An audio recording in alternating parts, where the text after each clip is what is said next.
Bueno, yo me dedico a la producción, ¿no? Entonces, si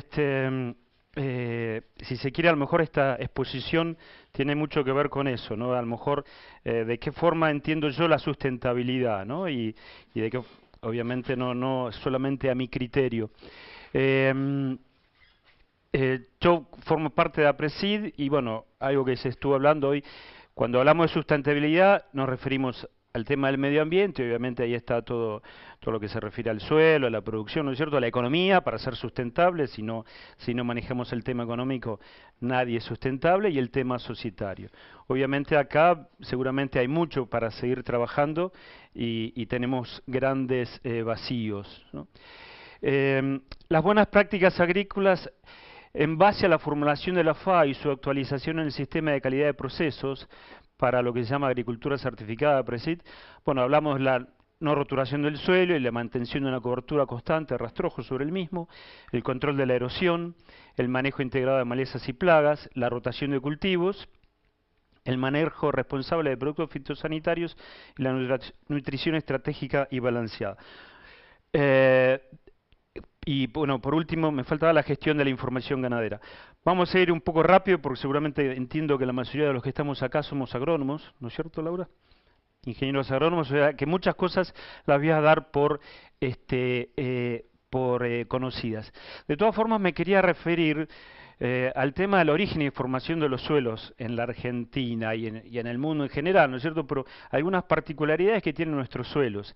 Entonces vamos a entender mejor por qué tenemos que devolverle el rastrojo al suelo, ¿no es cierto? Porque de alguna manera ahí se formó. Entonces, disculpen que me voy a detener un poquito en ese tema.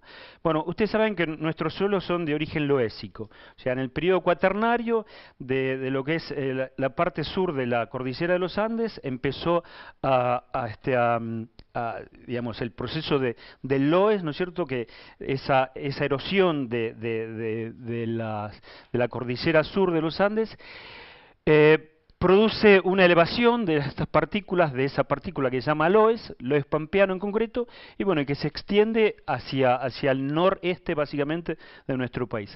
Este es el mapa de Teruggi de 1956 y esta es toda la zona de deposición del loess. Hay otro mapa también más actual de Zárate y bueno, y tenemos un loess de tipo pampeano, un loess de tipo chaqueño, hay zonas de doble deposición, ¿no es cierto?, como esta, y llega también a la zona de Uruguay y acá al sur de Brasil. Sobre ese loess pampeano, bueno, con la erupción de este volcán en el año 2011, ahí vimos claramente cómo ha sido que ese mismo proceso de alguna manera se sigue dando, o sea, no es un proceso que de alguna manera ya se ha terminado. Obviamente que fue más fuerte en un momento, ¿no? Pero se sigue dando, ¿no? O sea, esa dispersión de ceniza sigue actuando, sigue en la actualidad. Ahí lo que se llama una tefra en el oeste de la provincia de Buenos Aires, o sea, una deposición ahí de cenizas. Y bueno, y sobre ese loess pampeano es que se desarrollan los materiales vegetales, ¿eh? Y bueno, y ese ciclo de formación de humus, muy parecido al petróleo, si se quiere, los dos tienen el mismo color, y de alguna manera entonces hay que ver como un paralelismo en la producción de los dos, ¿no es cierto? Pero el origen es vegetal en todos, ¿no es cierto? Y entonces esto es un poco la clave de a donde yo quiero llegar con la charla que tenía preparada. Así que bueno, hablamos del petróleo y el oro negro. Bueno, el humus es también el oro negro de nuestras pampas, ¿no es cierto? Sobre la pradera pampeana, bueno, los árboles son escasos, sabemos, y lo más característico son los pastizales. Ahora, dentro de esos pastizales, lo que se ha dado son especies de alta relación raíces-parte aérea, que le permitían soportar extensos periodos de sequía y a lo mejor de anegamientos temporarios. O sea, esa es la formación original de nuestra pradera pampeana. Básicamente una estepa de flechillas dominada por gramíneas en mata, es la comunidad climáxica típica de la pampa, con capacidad de crecer en la base, especial para herbívoros. El flechillar con el género Stipa, Piptocaetium, Nacella, Brisa, bueno, y un montón de especies más. Obviamente hay también algunas especies arbóreas, pero la que realmente han formado los suelos son todas estas especies vegetales, como decía, con una altísima relación raíces-parterias, muchas de las cuales hoy ya no las encontramos, lamentablemente, ¿no? Bueno, así se formaron nuestros suelos con una gran predominancia de molisoles. Ustedes saben que la palabra molisol viene de suelo blando, ¿eh? Y bueno, y cuando se tiene que hacer un camino acá, lo más importante es destruir justamente esa materia orgánica, por eso se lo airea y se le pasa una pata de cabra, ¿no es cierto? Precisamente porque es lo antítesis para un camino es un suelo blando. Bueno, y eso es lo que nos ocurre acá, ¿no es cierto? Entonces, eso es lo que este es el tipo de suelos que se han formado. Molisoles, de los suelos más fértiles del mundo, si se quiere, argidoles típicos, apludoles típicos, un paleosol superpuestos, ¿no es cierto? O sea, suelos arriba de los otros. En el oeste de la provincia de Buenos Aires están los famosos tapto, que son suelos superpuestos arriba del otro.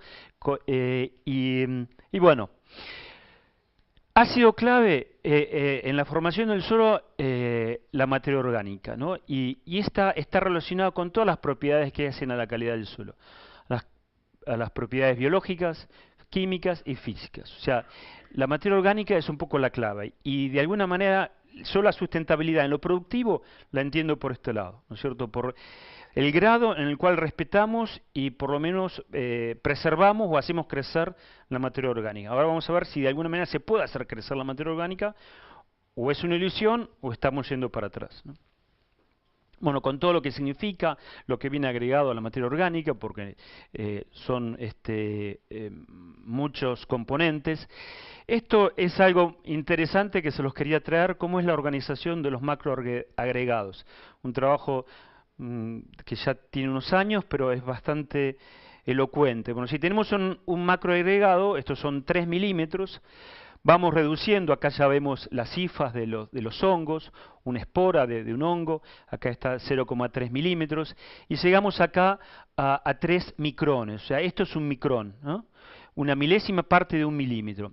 Y entonces acá les quería mostrar esto, que son, así como tenemos una partícula de limo, acá, un poro de retención, residuos arriba, residuos microbianos, y acá lo que se llaman los dominios arcillo-húmicos, que han sido la traducción castellana es de complejo húmicos arcillosos, que de alguna manera son los que han protegido y protegen de la destrucción, digamos, de la acción microbiana al suelo. Entonces, gracias a estos complejos, las bacterias que tienen tamaños a veces mayores que esto, no pueden penetrar entre las partículas de arcilla, entonces no alcanzan a mineralizarlas.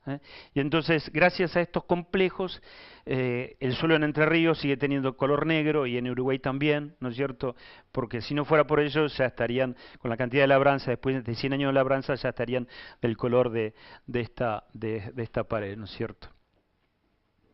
Bueno, entonces, la componente clave es el carbono. La materia orgánica es un conjunto de residuos vegetales en distintos grados de decomposición y de lo que constituye la biomasa microbiana y todas las sustancias derivadas de esto.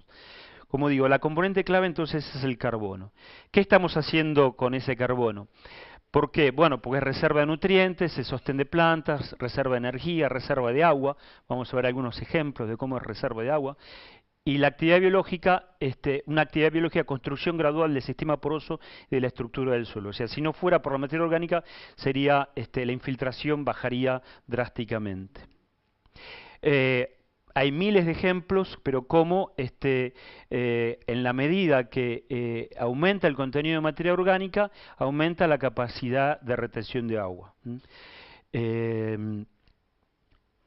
Obviamente la materia orgánica se va perdiendo. Vemos caídas de 20 a 40% y si no más, ¿no es cierto? Obviamente en las zonas más tropicales la caída ha sido mayor. ¿Por qué disminuye la materia orgánica? Bueno, básicamente por las labranzas y por incorporarle menos. ¿Son más salidas o menos entradas? Y probablemente sean las dos cosas. Esta es una publicación de Roberto Casas de hace unos años. La evolución en los agrosistemas pampeanos. Bueno, partimos de un nivel original, ¿no es cierto?, que empezó a caer, ¿no es cierto?, después a lo mejor volvieron sistemas mixtos, se mejoró un poquito, volvió a caer. Yo creo que lo más fuerte fue acá, en la década del 50, cuando las labranzas eran más fáciles, porque cuando estaba el arado y el disco con el caballo y con una tracción a sangre detrás, era muy difícil decir, bueno, disquearlo de vuelta, rastrearlo de vuelta, porque el agricultor tenía que ir detrás de los caballos. Entonces, cuando empezó la era mecánica y el tractor se difundió, acá fueron, si se quiere, a lo mejor la caída, personalmente pienso que ha sido la caída más fuerte, porque era más difícil, o más fácil, si se quiere, entrarle a disquear un lote o ararlo, ¿no es cierto? Casas acá habla de un aumento de la materia orgánica, posteriormente vamos a ver que esto no se ha dado, o sea, no se ha dado este aumento, o sea, seguramente él, yo no he hablado con él, pero seguramente él diría que bueno, que ahora realmente se ha estabilizado o caído, ¿no es cierto?, los niveles de materia orgánica. Bueno, sabemos bien que con una labranza tenemos esto, con una siembra directa tenemos una captación mayor de dióxido de carbono y una menor pérdida. La temperatura, obviamente, sin cobertura es mucho más alta que con un suelo con mucha más cobertura, y entonces la caída es mayor. Y esto es si se quiere, una transparencia de Donald Reikoski, que vino acá hace unos años ya, y es bastante elocuente, porque el agricultor muchas veces no sabe que le está pasando esto cuando está disqueando, esa pérdida que hay del suelo. O sea, en el suelo está ahí como en los agregados está encapsulado el dióxido de carbono, y cuando uno hace una labranza lo está liberando ese dióxido de carbono y lo está mandando a la atmósfera. Hoy hablaba Susana, creo que se llamaba, la ingeniera que hizo la primera exposición, y hablaba precisamente de que estaba reservado en el petróleo. Y bueno, también en la materia orgánica. Después habló, obviamente, del cambio del uso del carbono en el suelo. Bueno, esto es lo que ocurre con las labranzas, ¿no es cierto? Estamos mandando toda esta riqueza, estos dólares que tienen un valor, esa materia orgánica, la estamos mandando a la atmósfera.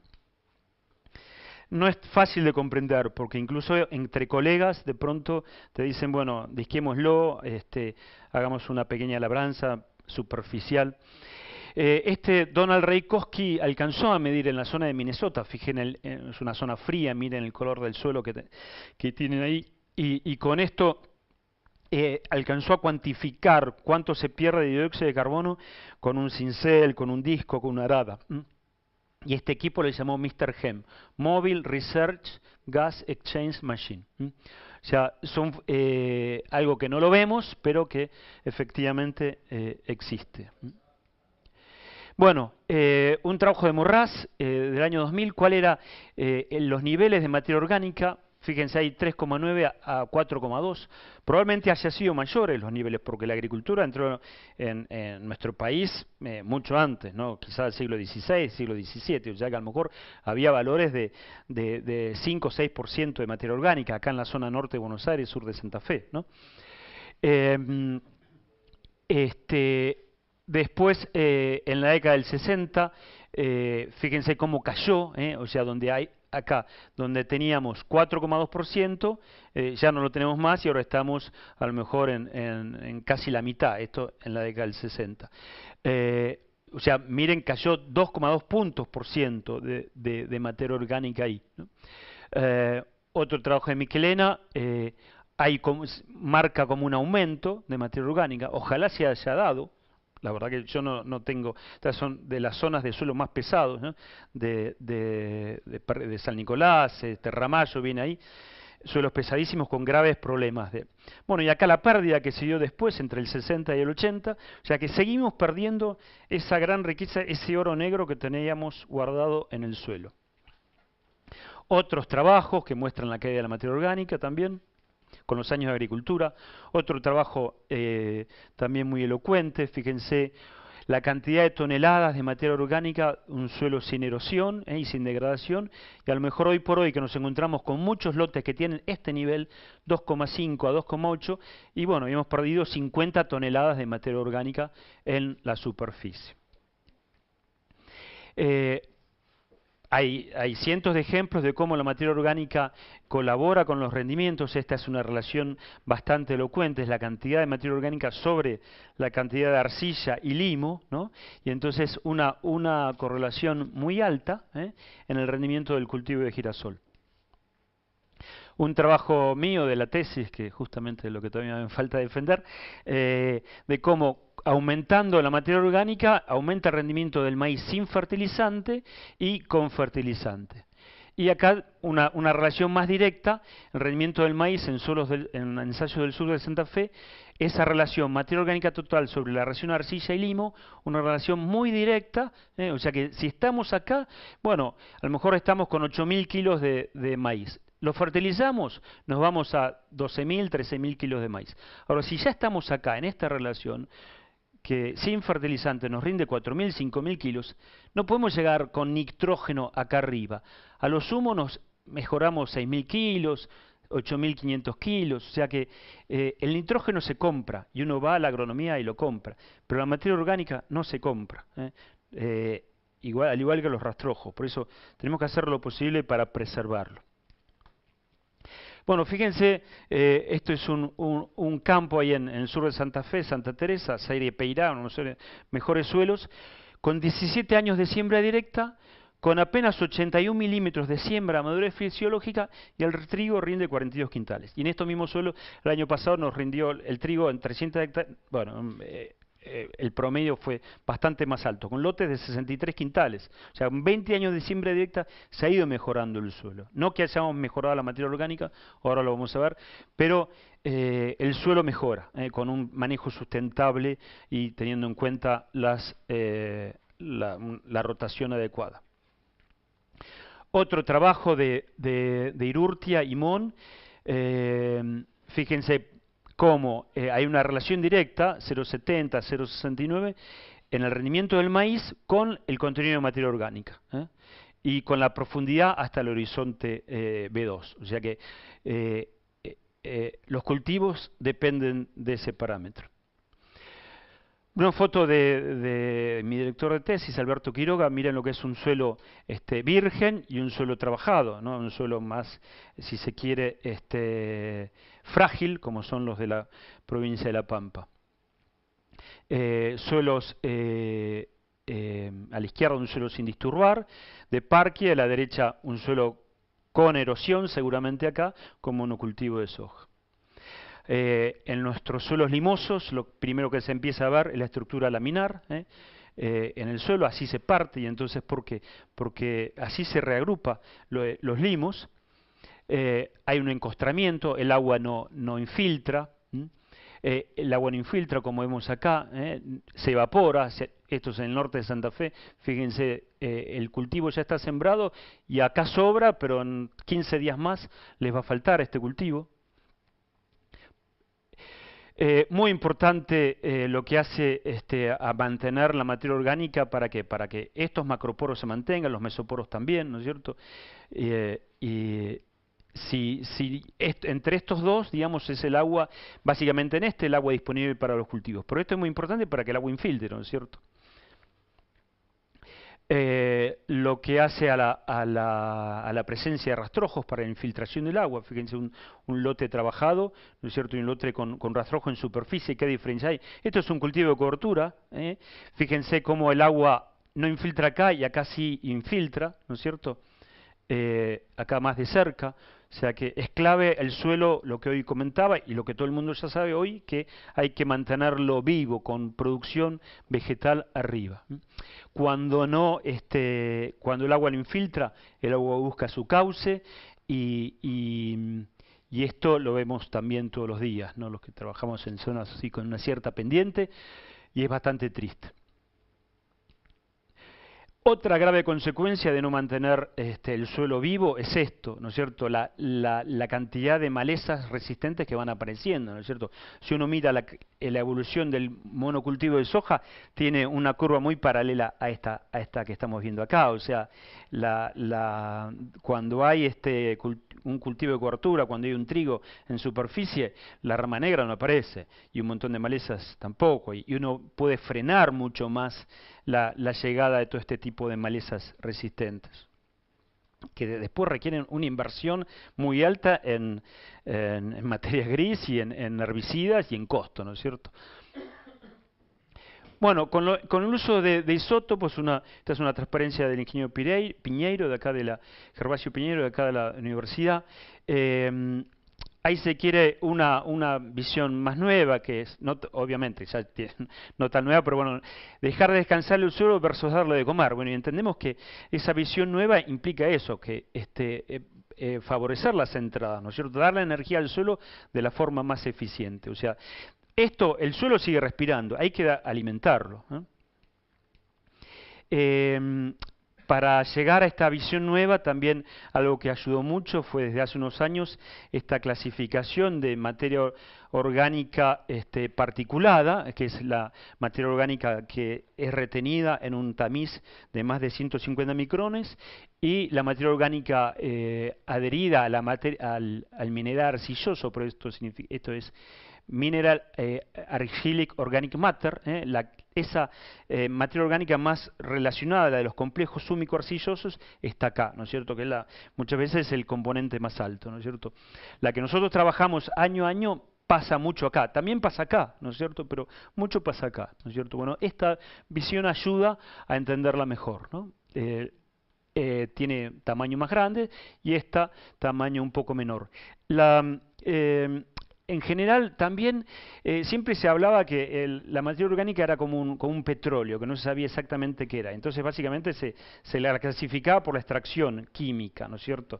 Pero bueno, hoy se sabe que son moléculas más simples, enzimas, proteínas fáciles de descomponer, pero bueno, muchas, como les explicaba, están protegidas físicamente por las arcillas y el limo, ¿no es cierto? Entonces, por eso no se podían extraer tan fácil, ¿no es cierto? O están ahí con más recluidas. Esto era la visión vieja, ¿no es cierto? Hoy sabemos que es más sencillo, pero bueno, tenemos que, no implica que tengamos que trabajar diferente, o sea, tenemos que, como decía antes, darle de comer. Un trabajo de Masili, son técnicos uruguayos y algunos colaboradores junto con Piñeiro también, y entendieron que básicamente lo que se humifica es básicamente proviene de las raíces, o sea, el 61% de la humificación proviene de las raíces y solamente de la parte aérea el 5%. Esto lo hicieron con carbono 13, que es carbono marcado. Esto en el caso del maíz. Esto fue una experiencia y en la zona de Paysandú, allá suelos pesados, si se quiere a lo mejor un desarrollo radicular no es el mismo que podamos tener en nuestros suelos, en algún caso más arenoso, pero quedarse con el concepto. Es muy importante para humificar y para formar materia orgánica el aporte de raíces. Así como les decía que en el origen eran cultivos o especies con una gran relación raíces sobre parte aérea, hoy sabemos también que el aporte muy importante viene por acá, ¿no? Y bueno, lo mismo en la soja, ¿no es cierto? Fíjense en la soja, es un 80% de la humificación proviene de las raíces. ¿Qué es el porcentaje que falta? Bueno, si querés lo descomponemos. Vamos por este. Entre 61 y 5. O sea, fíjate, partiendo de 48% va a la producción de granos, 45% a los residuos, 7% a las raíces. De eso, de los residuos aéreos, un 0,6% pasa a la materia orgánica, 42% es lo que hoy comentaban de la emisión directamente de los residuos a la atmósfera, ¿no es cierto? Un 1,9% pasa a la materia orgánica adherida a las arcillas. Y entonces, si sumamos, fíjate, este 3,3 más el 2,7, estamos en 6 y, y a ver, y acá tenés, No sé si vos te referís a... no, de las raíces, del material de raíces, lo que te dice que el 61% de ese carbono se está humificando. Y solamente del aéreo un 5%. Lo cual, a ver, de alguna manera fortalece esa idea de que de los residuos se pierde mucho, ¿no es cierto? Perdés mucho dióxido de carbono. Fíjate que los valores que están perdiendo acá, ¿no es cierto? Pero bueno, si vos de 7%, bueno, estás en 3,3%, bueno, este 3,3 sobre el 7, ahí tenés el 61%, si no me equivoco. Después sacamos las cuentas. Pero, no, bueno, es 3,3 más este 1% de acá, es 4,3 sobre el 7. Este es el 61%. ¿Estamos?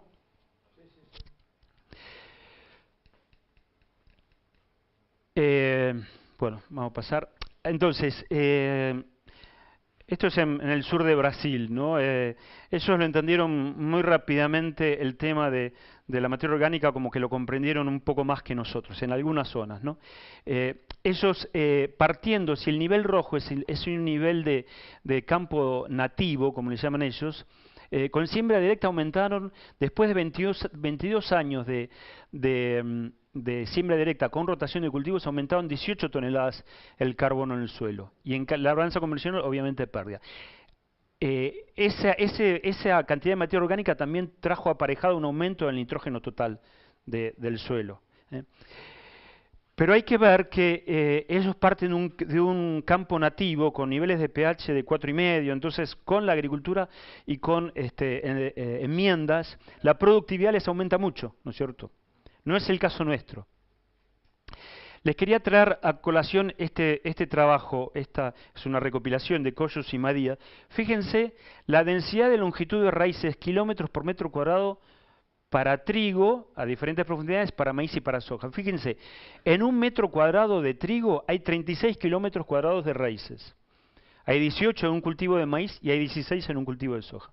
Entonces, volviendo a la idea anterior, las raíces son importantes para la formación de la materia orgánica. Fíjense la importancia que tiene un cultivo como el trigo. Bueno, y esto mismo, esta es la suma de todos, ¿no es cierto? Si no me equivoco, bueno, es el cálculo, ¿no es cierto? Bueno, acá es centímetros por centímetro cúbico. Y acá es en kilómetros por metro cuadrado. Traducido toda esta información acá a los 36 a un cultivo de trigo. Hay que ver de dónde salió este dato, si es de Alemania, a lo mejor puede ser un cultivo en Europa, que evidentemente sabemos que tienen otra masa foliar, pero bueno, nos da una idea de la importancia. También de la importancia de los cultivos de cobertura. Este es después voy a mostrar los datos. Esto es una zona, en la zona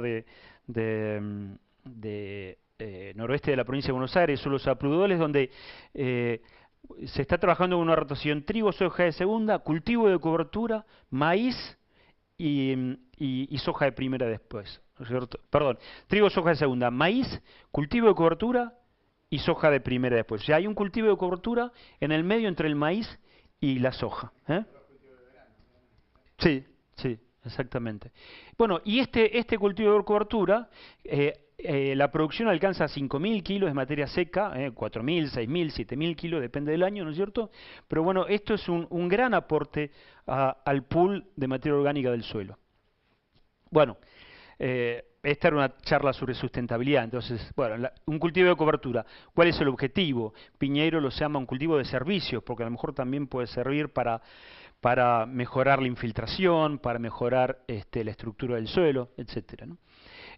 Nosotros ahí en el oeste de Buenos Aires ensayamos bastante, ¿no es cierto?, distintos cultivos de cobertura, se fertilizan muchos de estos cultivos, algunos los fertilizan, algunos los comen con hacienda, otros no, en este caso, en este campo no se come, pero hay empresas que lo comen, ¿no es cierto?, y constituye un recurso forrajero interesante. En Buenos Aires, en Uruguay, se termina la cosecha, fíjense, todavía está recién cosechada esta soja, lo ven bastante entero el rastrojo, y ya se está boleando la avena estribosa, y nace perfectamente bien ahí. La foto no es de buena calidad, pero esta es la avena estribosa. Allá se hace un maíz tardío, ¿no es cierto? Esto es una siembra de principio de diciembre. Más desarrollado, más desarrollado. Bueno, estos son los tipos de cultivo y cobertura para no dejar el suelo suelto, no dejar el suelo descubierto durante una buena parte del año. La Tieles radish, que entiendo que ya hay gente que la está utilizando, en Estados Unidos se está usando bastante, es como un cultivo de invierno, entiendo que lo utilizan entre dos cultivos de maíz allá, en el norte, pero acá entiendo que ya hay gente ahí en la provincia de La Pampa que la está utilizando. Y bueno, y este efectivamente es un cultivo de servicio, como dice Piñeiro, porque afloja el suelo, promueve la infiltración, etcétera. Vicia en La Pampa, vicia acá consociada con alguna gramínea, avena, puede ser. El aporte simbiótico de la vicia, acá un maíz tardío en sur de Córdoba, hay que una planta de vicia remanente. Y es muy interesante el aporte de nitrógeno que le hace la vicia al suelo y entonces que de alguna manera baja un poco la necesidad de nitrógeno para el cultivo de maíz. Y eso, hablando de sustentabilidad, es muy importante. Esto en Uruguay, nuevamente, es una foto de este año, trébol persa, 8 kilos por hectárea al voleo, pero con una sembradora, distribuido con una sembradora, con 100 kilos de superfosfato simple, 17 de mayo. El cultivo antecesor era avena, cultivo de cobertura, soja de primera. Y miren el volumen que hace el trébol persa. Esto para, bueno, en un ensayo para ver qué tipo de respuesta económica puede dar, porque el aporte de nitrógeno y seguramente para el cultivo que venga después va a ser muy, muy importante. También pueden ser cultivos como la arveja, en la rotación, trigo, soja, arveja, maíz, maíz tardío, soja de primera. Hay zonas en el sur de Santa Fe muy lentejeras, muy legumbreras, muy arvejeras. Bueno, ¿y qué pasan con los rendimientos? Porque como muchos profesores conspicuos de la Universidad de Buenos Aires decían que el rendimiento es el bottom line, ¿no? Es realmente la prueba final de que un sistema está funcionando. Este es en ese grupo, un grupo de siembra directa en la zona del oeste de Buenos Aires. Esta es la evolución de los rendimientos de soja de primera y soja de segunda, si bien partimos de rendimientos un poco más pobres, que son los de las barras. Bueno, hoy en esa zona ya está en 4.500 kilos de promedio, o más también a veces.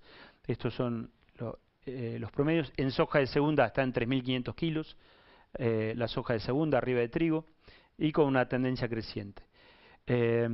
Lo mismo, fíjense, 3.900 kilos, 44 quintales en la soja de primera.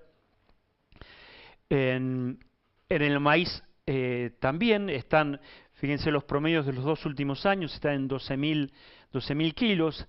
Si bien el año pasado cayó mucho, esta es la línea, es la superficie, es una superficie que cayó, analizada en este caso 1.500 hectáreas.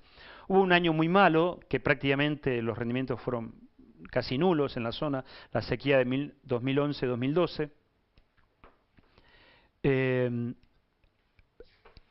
Tiene que ver mucho el rendimiento con lo que son años neutro o año niña.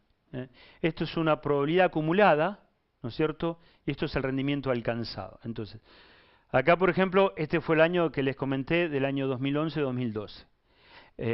Este fue el rendimiento.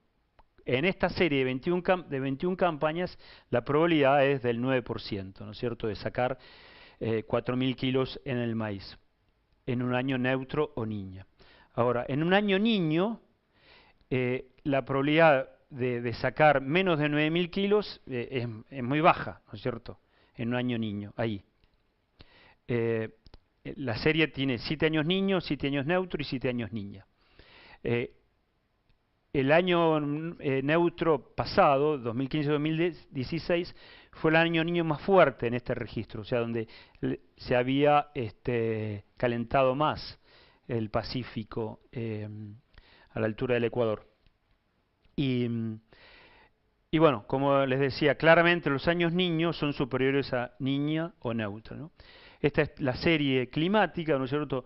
La peor campaña fue esta, 4.400 kilos, Y bueno, y la mejor fue estas dos últimas. En el promedio, un año niño nos rinde 11.000 kilos, un neutro 9.000 y una niña promedio 8.200. Ahora, lo interesante es que en año niño el rinde es de 1.500 a 2.000 kilos mayor que los años niño o neutro. Y en un año neutro o niña solo hay un 30% de probabilidad de superar los 9.500 kilos. De la misma forma, ¿cuál es, si uno lo mira de este lado, cuál es el 50% de probabilidad, o por ejemplo, cuál es la probabilidad de sacar 10.000 kilos? Bueno, en un año niño tenés un 50% de probabilidades. Te puedes sacar estas otras rendimientos en un año niño. Hoy estamos en un escenario de año neutro, probablemente, se está hablando. Neutro o niña débil, quizás más neutro se habla. Entonces, probablemente estamos ubicados acá. Si a lo mejor vamos a tener que separar esta curva sacando los años niña, que seguramente es este de acá, ¿no es cierto? Y alguno de acá con 6.500 kilos puede ser, bueno, este era un año, puede ser ese dato, un año neutro. Y bueno, entonces uno se maneja entonces con mayores, con mejores, con más seguridad de probabilidad, ¿no?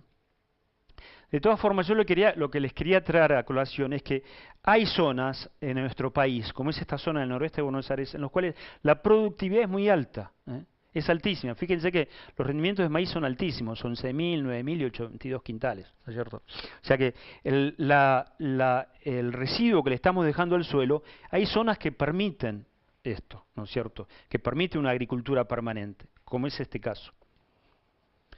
Esto es el Nuevo Berlín, en Uruguay, una serie de los últimos años. Fíjense que en el maíz estamos prácticamente estabilizados y hemos mantenido la rotación muy concienzudamente, pero no superamos. Tuvimos rendimientos muy altos, pero miren dónde estamos, ¿no? A lo mejor estamos un poquito mejor en el trigo, que es la línea esta verde clarita, y hay un pequeño aumento. En soja de segunda sí hay un aumento, esta de acá, pero tampoco es tan alto. Bueno, y entonces, justamente en APRESID, en los últimos años hubo preocupados por este tema de la sustentabilidad y surgió lo que se llama el programa Chakras de APRESID. ¿Qué estamos haciendo con nuestros suelos? Y entonces, este programa es un programa que lleva adelante una serie de ensayos. Esta es la chacra de Pergamino Colón, se llama, y tiene distintos campos que están acá: San Nicolás, la Lucila, la Matilde, las Matreras, el Carmen. Y bueno, estudiando este tema de las rotaciones. A ver si estamos actuando bien, si no estamos actuando bien. Se mide la producción, ¿no es cierto?, con la cosecha mecánica. En el caso de un cultivo de cobertura se mide la producción de materia seca, y en el caso de unas pasturas, que también ahí se ensayan, se mide la cantidad y peso de los rollos que se producen. Bueno, todo eso nos da un aporte de carbono teórico con el modelo de Andriulo que hoy hacía referencia la ingeniera. Bueno, este es el esquema, ¿no es cierto? Obviamente en las pasturas se hacen cortes, se sacan los rastrojos, queda un remanente que se tiene en cuenta y se estima la proporción de raíces que tiene, ¿no es cierto? Esos cultivos. Y en el caso de los cultivos de cosecha también, un 30% en el caso de los cereales, un 15% de los oleaginosas. Esto es una extrapolación, ¿no es cierto? Y si se quiere, a lo mejor una teorización de cuánto tiene de raíces un cultivo de cereal, cuánto tiene una oleaginosa. Bueno, con esos balances, con la mineralización que hoy se hablaba, con los porcentajes de arcilla y limo, se consigue un coeficiente K, hoy le llamaban el coeficiente K2. Y bueno, y se entiende que en cada una de estas zonas, en Roja, Riotala, en Urquiza, en Peirano, que es ahí en sur de Santa Fe, en el Carmen, perdón, estas son las series del suelo, bueno, pero más o menos esas son las zonas. Esto es en Ramallo, esto es en Rojas, esto es en Pergamino, Esto es en el sur de Santa Fe, como les decía, y esto es en la zona de Carmen, ahí cerca de Venado Tuerto. Bueno, y esta es la estimación por el modelo Andriulo de cuánto se pierde de carbono por año en cada uno de esos sitios. Y bueno, y entonces, de acuerdo a los cultivos y a los rendimientos, se estima cuál es el aporte de carbono aportado.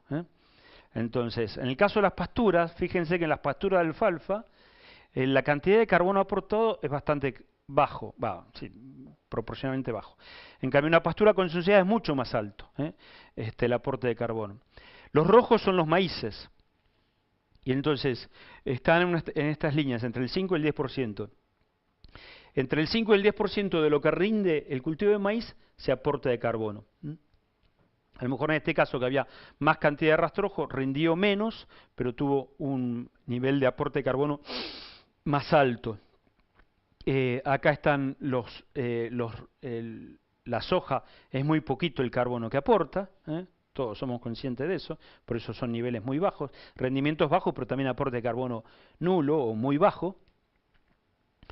Bien, y entonces estos son los promedios. El carbono aportado promedio por el maíz fue de 547 kilos por año, un 7% de su rendimiento. Fíjense que de pronto una vicia, un gran aporte de carbono. La arveja hace lo suyo, y un sorgo, bueno, una cantidad también interesante. Bueno, ¿qué resultados se han ido obteniendo? Bueno, esto es hacia la sustentabilidad, ¿no es cierto?, el rendimiento en grano. Acá están marcadas las rotaciones testigos, fíjense, trigo, soja, maíz, soja de primera. Una rotación buena, si se quiere conservadora. Muchos de esos campos que antes hemos tenido buenos resultados manejan esta rotación. Trigo, soja, maíz, soja de primera. Acá también, en el Carmen, en este sitio también, lo mismo, es una rotación trigo, soja, maíz, soja. Bueno, la misma rotación que la anterior, que las tres testigos, ¿no es cierto? Entonces, se compara en parcelas, creo que no tengo la foto de las parcelas, pero son parcelas, macro parcelas, con estas rotaciones. Y falta también acá la parcela de pasturas, que ahora la vamos a ver. En la mayoría de estos sitios hay una parcela de pasturas.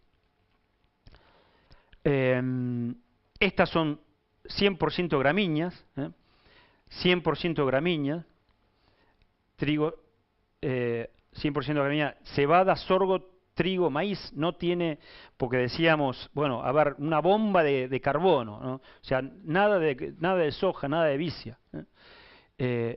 Y bueno, palo y palo con la testigo.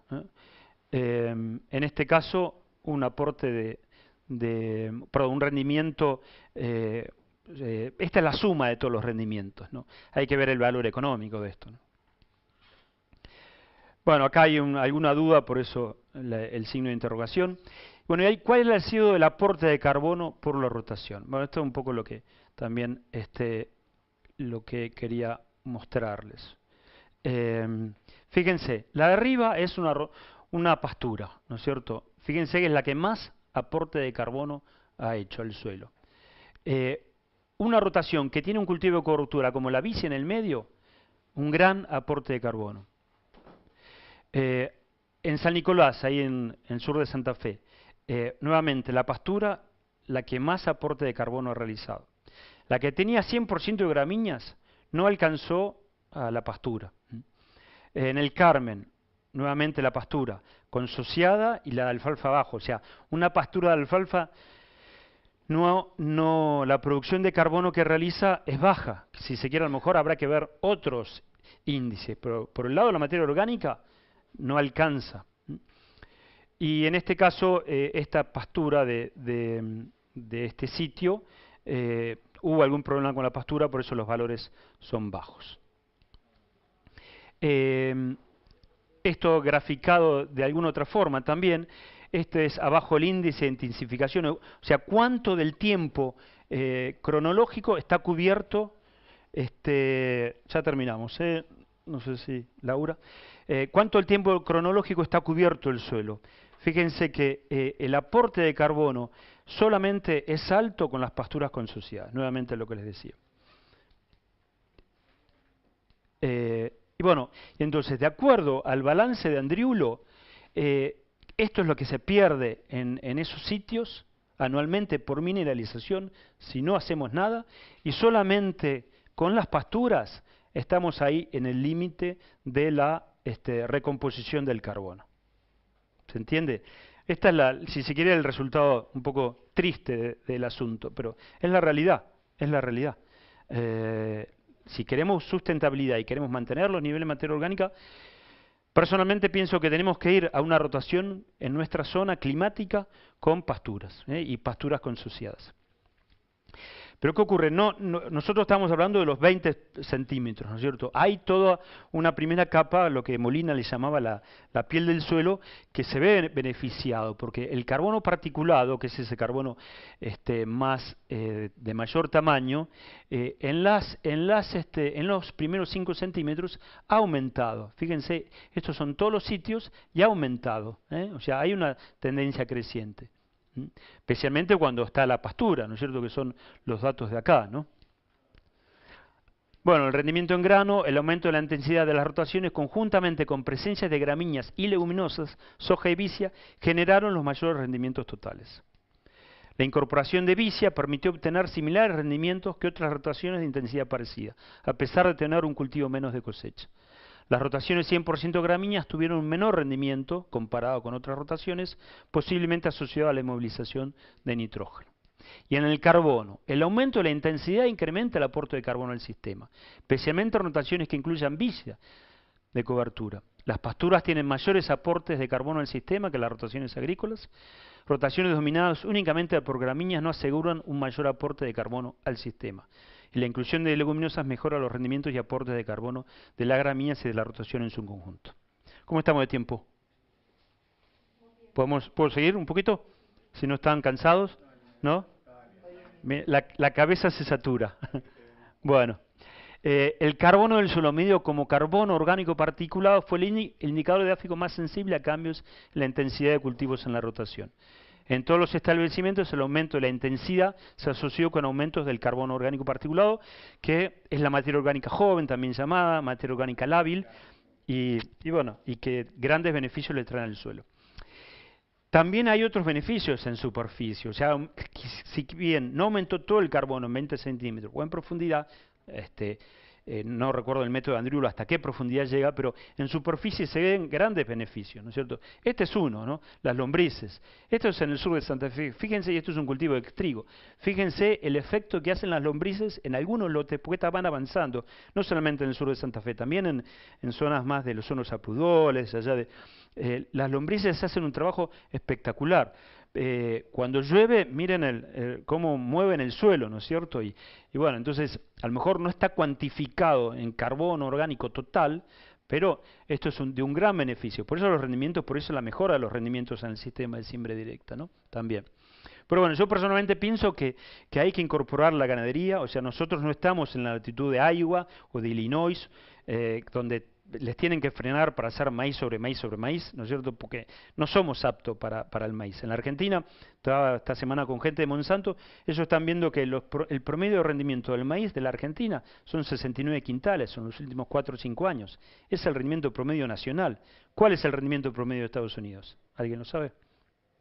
De maíz. Sí, 100 quintales son. Y este año 10.300 y a veces llegan a 11.000, o sea, 10.500.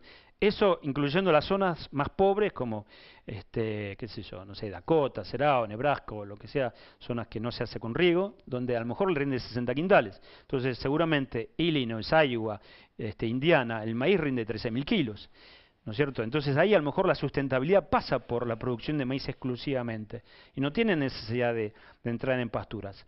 Pero en nuestro país es una zona templado tropical en muchas zonas, o templado cálida, entonces no tiene tanta aptitud maicera. O sea, les mostré rendimientos de una zona del noreste de Buenos Aires donde sí da 12.000 kilos el maíz, pero eso no es lo común. Vayan a Entre Ríos, bueno, ¿cuánto rinde? Si sacás 7.000 kilos, haces una fiesta con eso. Sí. Bueno, sí, obviamente también tiene otro valor. Tiene otro valor, sí. Sí. Dale.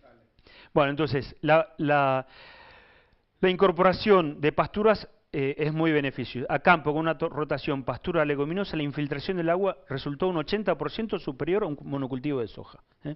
Datos de la ingeniera Bacigalupo de INTA Oliveros. Ganadería con todo lo que eso implica, ¿no es cierto? En distintas zonas que están aptos, ¿no? Con suplementación, la cantidad de mano de obra que genera. Bueno, no hay muchos datos de incorporación en una rotación agrícola de una incorporación de una pastura. Estos son datos de Ricardo Pozzi, del CREA San Jorge, de Las Petacas. Fíjense, dividieron un lote, el lote 6, lo dividieron mitad por mitad. O sea, la mitad de la izquierda y la mitad de la derecha. En esta mitad de la izquierda, durante 4 años le hicieron una pastura. En la mitad de la derecha, continuaron con agricultura en siembra directa, con una buena rotación: trigo, soja, soja de segunda, maíz, soja de primera, trigo, soja de segunda, maíz de vuelta, soja de primera, maíz, soja. Bueno, entonces, después volvieron en esa mitad a la agricultura. Y fíjense cómo los rendimientos, el primer año 4.200 kilos, 4.200 kilos, iguales. Acá 9.900, 8.500. Ya le sacó 13 quintales al maíz de acá. Soja de primera, palo y palo. Trigo, 5.000, 4.700. Soja de segunda, 2.000, 2.000. Y acá la gran diferencia, 12.000 contra 10.000. En promedio, fíjense que en el maíz hay 1.700 kilos de diferencia. En el trigo 300 kilos y en la soja igual. O sea que el beneficio que trae en un sistema como el nuestro, incorporar la ganadería al sistema. Después también la infiltración. Esta es la infiltración a lo largo de los años en esos dos lotes. La de azul es la infiltración en la pastura, y la roja, con la línea que está integradora acá abajo, la agricultura continua. O sea que la infiltración es mucho mejor por todos esos agujeros que deja la pastura, ¿no es cierto?, en un lote donde tuvo la ganadería en el medio. Y bueno, y algo bien elocuente, una imagen aérea. De la derecha es el lote que tuvo la pastura. Fíjense el color del maíz. Esto es en el 28 de diciembre, había maíz en ese momento. Fíjense que es mucho más uniforme ese color con respecto al lote donde tuvo agricultura continua. O sea, la mejora en la salud de este cultivo de maíz. Acá se ve bien gráficamente la mejora que le ocasionó. Bueno, hay otra gente que ha estudiado también la incorporación de ganadería. Este es el CBI, que a lo mejor alguno de ustedes lo ha escuchado. Estos son datos de Miguel Taboada. Y bueno, de estudiar el CBI, que es la cría bovina intensiva, versus agricultura continua en siembra directa. Y hay una mejor estabilidad estructural en el suelo con cría bovina intensiva, mayor resistencia en algunos sitios. O sea, efectivamente el pisoteo del animal ha producido un poco de resistencia. No hubo consecuencias graves para la infiltración, a diferencia de lo que sí genera el tránsito de maquinaria. Bueno, en la sustentabilidad y con ganadería, como yo les planteaba, la importancia de incorporar la ganadería al sistema, hay tantos sistemas como productores haya, ¿no es cierto? Este es el caso me pedían estudio de caso. Bueno, este es el caso de un campo demostrativo de un productor que acá, la Asociación de Cooperativas Argentinas, lo ha incorporado. Es un campo ahí en Junín, en una loma arenosa, de ahí el nombre del campo, y el campo está precisamente en la loma y va cayendo. Es muy, muy arenoso en la loma. Bueno, estos son los recursos humanos, el encargado peón del campo, el dueño del campo, el asesor veterinario, que es precisamente, estos están con un planteo de destete precoz, y Alejandro Lice es el inventor, el desarrollador del router, que es el que hace que transforma rápidamente en monogástrico al ternero. En 15 días lo transforma, si se quiere, en poligástrico, lo cual es muy importante para disminuir el consumo de estas vacas, ¿no es cierto?, y que pueda tener más vacas por hectárea. Pasturas puras y con festuca, genética, fertilización, manejo, una carga bastante alta, piensan llegar a más carga. En 110 hectáreas esta es la cantidad de terneros obtenidos. Esto en Junín, sí. Este es el sistema con inseminación a tiempo fijo. Consigan la primera preñez 55%, repaso con toros. Servicio de octubre y noviembre, no hacen un servicio de diciembre. Concentran las apariciones en julio y agosto, entonces el destete es mucho más sencillo. Suplementan los terneros. Fíjense, terneros ya están pastoreando la alfalfa. Es bastante... Y bueno, y después terminan a corral, ¿no es cierto? Esos novillos. O sea, en un año están saliendo con un peso promedio de 330 kilos, un año nacido esos animales. Un aumento promedio muy alto, ¿no? Con esta si se quiere, dieta. Bueno, y estos son un poco los índices en este caso, ¿no? Un margen neto de $53.000, da $482 por hectárea. El costo de oportunidad, digamos, zonal de 10 quintales, o sea, como el resultado fue 19, el margen fue de 19 quintales, el resultado anual sobre ese costo de oportunidad de alquiler fue de 92 quintales. Pero bueno, esta fue la productividad. Esperan llegar a 1.200 kilos de carne por hectárea en ese ambiente. Hay distintos sistemas, justamente este es un sistema en el sur de Santa Fe, con una rotación soja, cebadilla espontánea, o sea, así por 6 años. Aquí está la cebadilla, se resiembra solo la cebadilla, se están viendo muy buenos resultados en el suelo también introduce el maíz, tienen pasturas, ¿no es cierto? Pero bueno, y en el sur de Santa Fe, entonces han salido o le están dando un valor agregado a esa producción, ¿no es cierto? Conclusiones. La construcción de una producción sustentable podría estar apoyada en 5 pilares. Estos son datos de la gente de Chacras y de APRESID, con los cuales yo concuerdo mucho, ¿no? Por eso los traje. Un protagonismo horizontal en el desarrollo tecnológico. Entender y trabajar dentro del sistema de producción.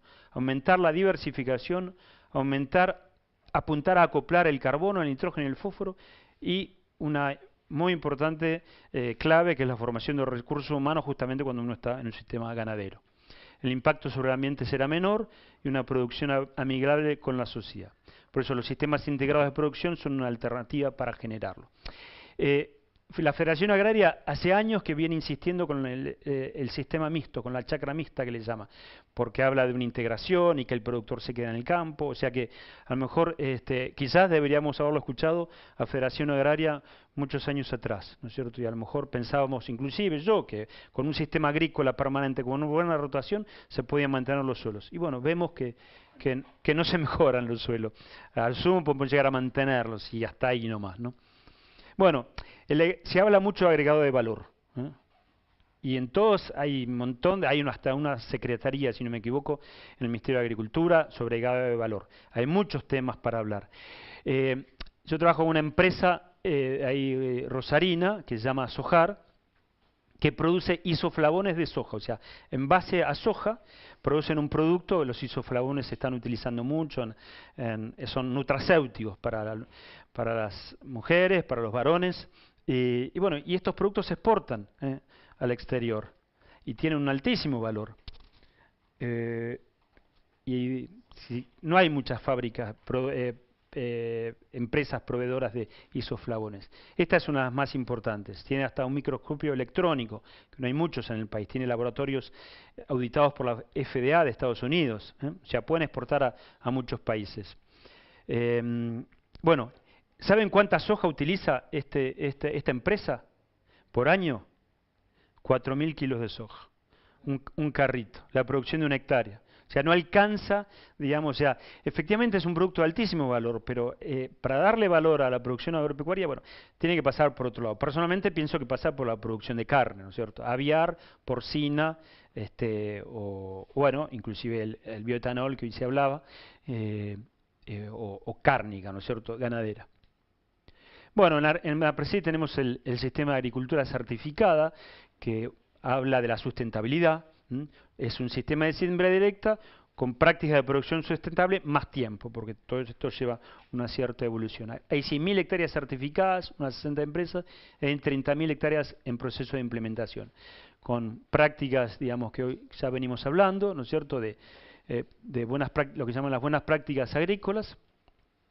Ha sido reconocido por la FEPAC, que es una entidad europea que de alguna manera audita para cuando uno hace, las empresas que ahí participan, dónde tienen que comprar, y fíjense que ya está incorporado en su página web, esta página web europea, ¿no es cierto?, el sistema de agricultura certificada de Argentina, de APRESID, hoy por hoy. Y bueno, que ha llevado también además a las buenas prácticas, ¿no?, en el campo, como pasar de un sistema rudimentario a un sistemas un poco mejores, ¿no es cierto?, de tener los envases o digamos los productos de esta forma, un sistema mucho más saludables con el ambiente. Bueno, y creo que nada más, eso era todo. Bueno, gracias. No, por favor. Aquí hay una pregunta. Ah, que la dejaron. No, solo la... Francisco de Venado Tuerto. ¿Cuál es la aceptación del productor sobre el marco normativo? ¿Ah, sí? Y después dice, ¿cuáles son las ventajas que posee Argentina para implementar un marco normativo similar al de Uruguay? Bueno, está bueno porque justamente en Uruguay saben que hay un marco normativo que a la hora de elegir una rotación, no podés sembrar cualquier cultivo en Uruguay. Se presenta un plan firmado por un ingeniero agrónomo y ese plan de alguna manera te lo aprueban. Un plan a 3 años de productividad. Si vos no lo cambiás, sigue válido. Ahora, si querés hacer una modificación, tenés que pedir autorización, si se quiere. Hay proyectos en la Comisión de Agricultura. ¿De acá a la Argentina? Sí, Ah. estaba hace rato, porque estaba Basterra en eso. ¿Quién? Ah, Valterra, sí. Sí. Allá, evidentemente, funciona y funciona muy bien en Uruguay. En la Argentina, obviamente, era atentar, porque si te prohibían exportar el trigo, si te prohibían exportar la carne, si te prohibían exportar, no sé, el maíz, digamos, malte que podían requerir que siembres trigo, maíz o carne, ¿no es cierto? Entonces, había una incongruencia. Quizás en el futuro se pueda llegar a un plan, un marco normativo para nuestro país. Si tuviéramos un sistema libre mercado, probablemente se llegara a un marco normativo para la Argentina. Así que bueno, espero que Francisco se le haya respondido a la pregunta. Daniel, sí.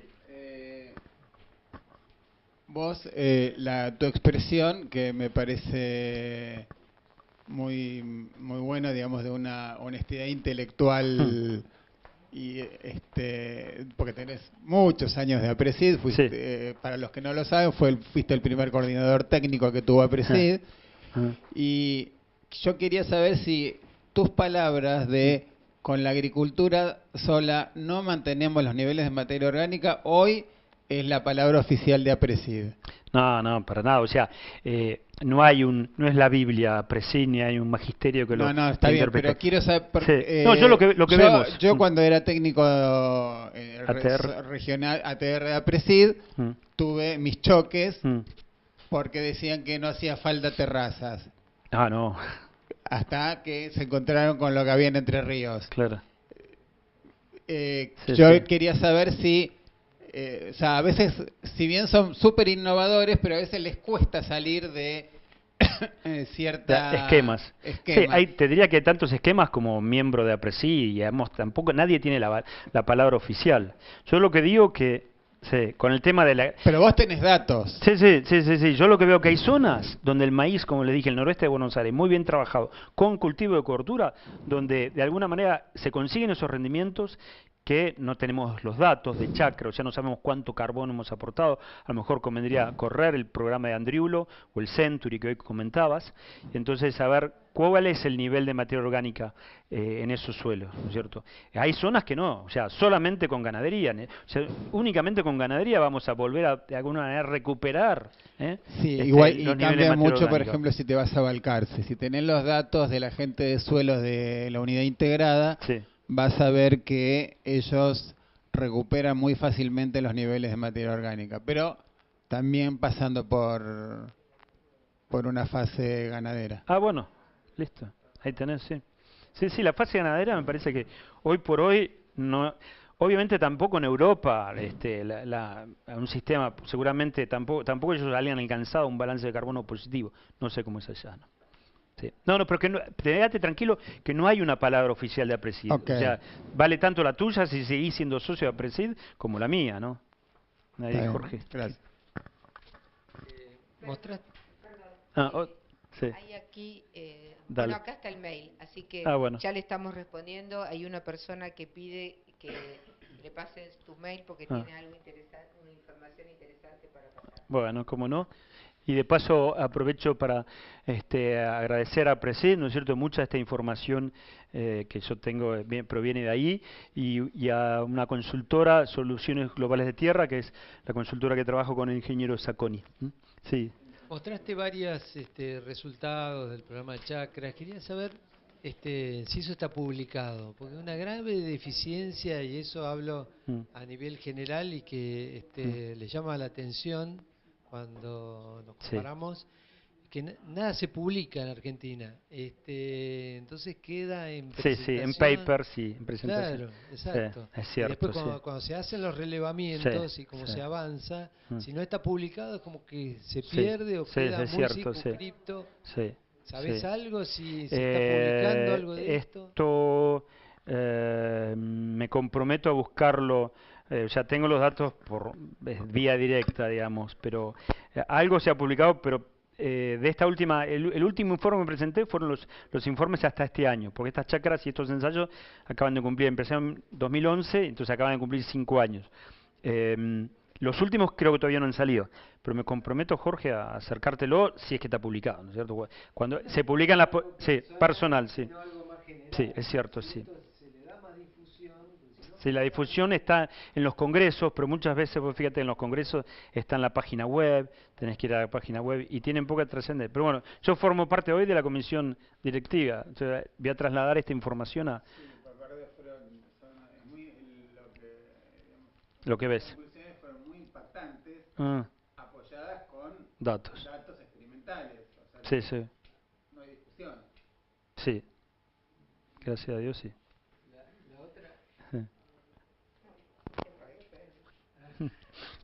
Se quieren ir de los del audio, se quieren ir.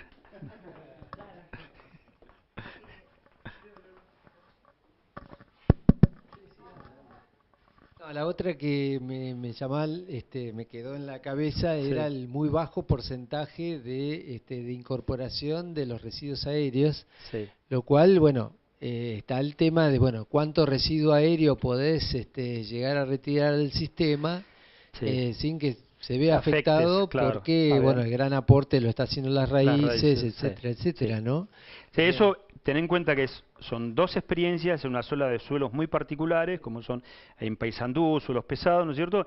Y que medidos con carbono 13, ¿no es cierto? Con carbono medible y seguible. Efectivamente, el aporte es poco, ¿no? Lo importante son las raíces, ¿no? Lo que pasa es que después también está el efecto sobre el carbono orgánico particulado, estaba, ¿no es cierto? Pero lo que es la piel del suelo, o sea, ese beneficio del rastrojo con lo que hace la humedad, ¿no es cierto? El impacto, a lo mejor vos estás disminuyendo la degradación física por la gota de lluvia, o sea, tener rastrojo y entonces, estabilidad estructural, claro, entonces a lo mejor no se ve reflejado en el carbono, pero lo ves reflejado en otras propiedades de ese sitio, ¿no es cierto?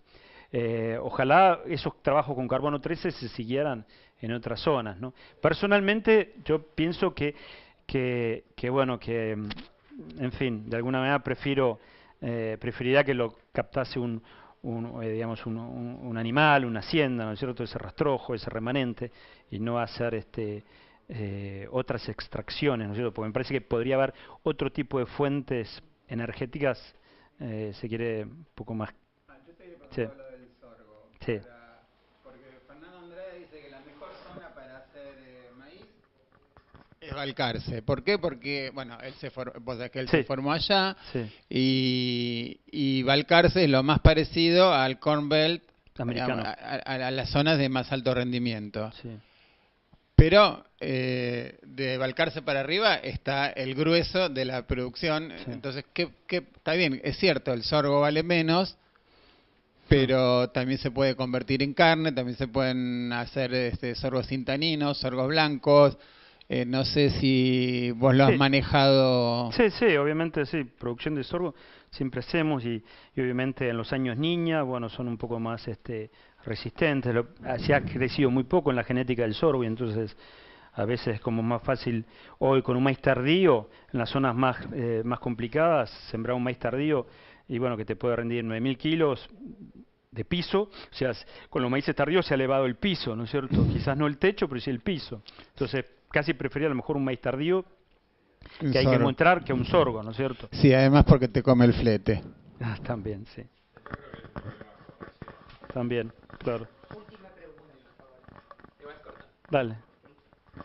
La pregunta básicamente es, ¿cuál es el principal motivo que muchos productores no tienen en cuenta el tema de los cultivos de cobertura? Porque sé que más o menos en el norte se suele hacer, como por ahí se hace trigo más con esta intención que para cosechar, y como que en la región temprana no se tiene en cuenta y no... Sí. Bueno, te diría, yo creo que es clave el tema del conocimiento de la materia orgánica, o sea, la importancia que tiene. Pues entonces, muchas veces el propio propietario de su campo, que le dice, bueno, yo te doy el campo, te lo alquilo, el 60% se hace por aparcería en la Argentina, o sea, por un contratista que alquila el campo. Entonces el propietario es el más ignorante de todo, que dice, bueno, hacé lo que quiera, mira, a mí pagame 12 quintales, a mí pagame 10, 15, lo que sea, ¿no es cierto? Puede hacer lo que quiera. Entonces, el productor es el que tiene que controlar que se haga trigo, que se haga maíz, que se haga cultivo de cobertura. Hay gente que lo controla, otra gente que no, que es... Por supuesto, sí. Sí, no, el tema concientización, conciencia es muy endeble acá, y entonces hay que... Sí. Sí. Sí.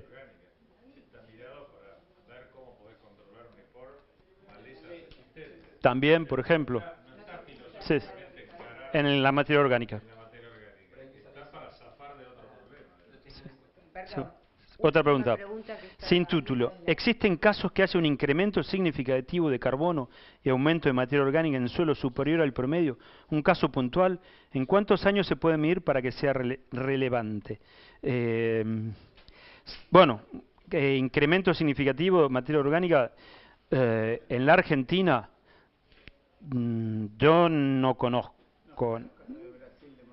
Sí, en una zona digamos, muy endeble, como es, perdón, endeble, donde se partió, depende de dónde se parte, en Brasil se partió de niveles de materia orgánica bajos, entonces encalando y mejorando el pH, que a lo mejor se pasa de 4,5 a 6 o 5,5, entonces ahí la productividad del trigo, del maíz aumenta mucho. Entonces, la cantidad de residuos que aumentan, ahí yo mostré, que da esa transparencia, mostré un incremento ahí en Brasil de carbono.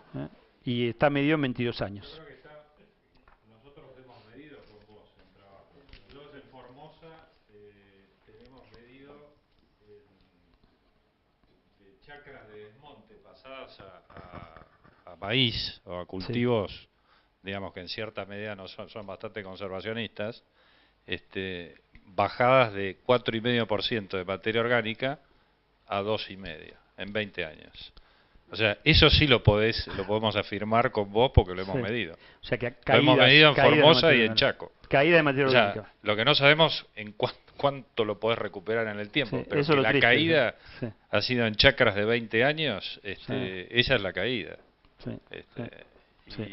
Y otro aporte que yo quería hacer es que en el oeste de Buenos Aires, hace muchos años, cuando existía el sistema de grassland farming y no estaba la agricultura en siembra directa a fondo, vos con pasturas de 5 años de alfalfa y gramíneas, lo único que no recuperabas eran los niveles de fósforo originales, y eso tenías que agregarlo.